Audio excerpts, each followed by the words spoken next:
This has become a favorite around here. Let me show you how I make it.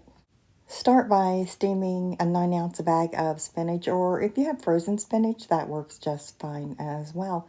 You would just have to thaw it or heat it up in the microwave. Now if that's done, I'm going to set it aside and make a sauce. And I have about 1.5 tablespoons of butter that I'm adding 1.5 tablespoons of flour. And I'm using self-rising flour, but it doesn't matter which one you use. After I cook that for a couple of minutes, I'll add a cup of milk. And I'll just keep mixing that until it thickens. And you don't want to add any salt. I'm adding about a 1/4 teaspoon of onion powder and a 1/4 teaspoon of garlic powder. And you don't want to add salt because there's plenty of it in the cheese that you're going to be using. Now that that's thickened up, I'm going to go ahead and add the spinach that I've already steamed. And I'll just mix that and cook it for another minute or two and then set that aside for now.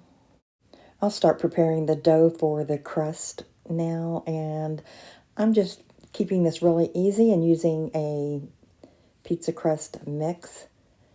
And I'm just following the directions on the package, which just calls for 1/2 cup of hot water. And after you get that mixed well, then just coat it with some oil and let it rest for about 5 minutes before you try to spread it out. And while your dough is resting, just go ahead and preheat your oven to 375 degrees Fahrenheit. This package mix calls for you to put it on your pizza pan, oil your pan first, then put it on there and spread it out.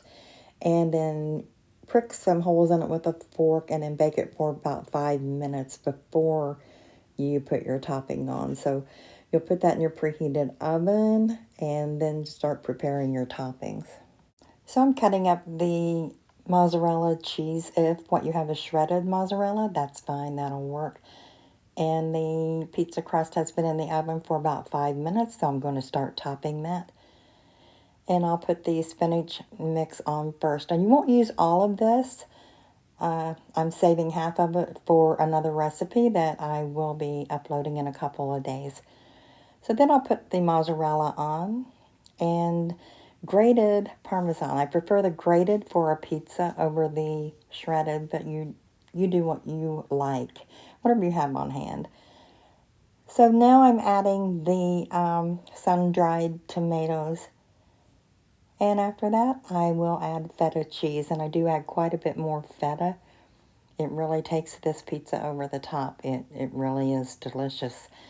So after I get all of that on there, my oven's already preheated to 375. I'm going to bake that for 10 to 12 minutes. And then it's ready to eat. This is really delicious. I hope you give it a try. If you like this video, please consider subscribing and give me a thumbs up. It really helps my channel. So as always, thank you so much for stopping by, and I'll see you next time.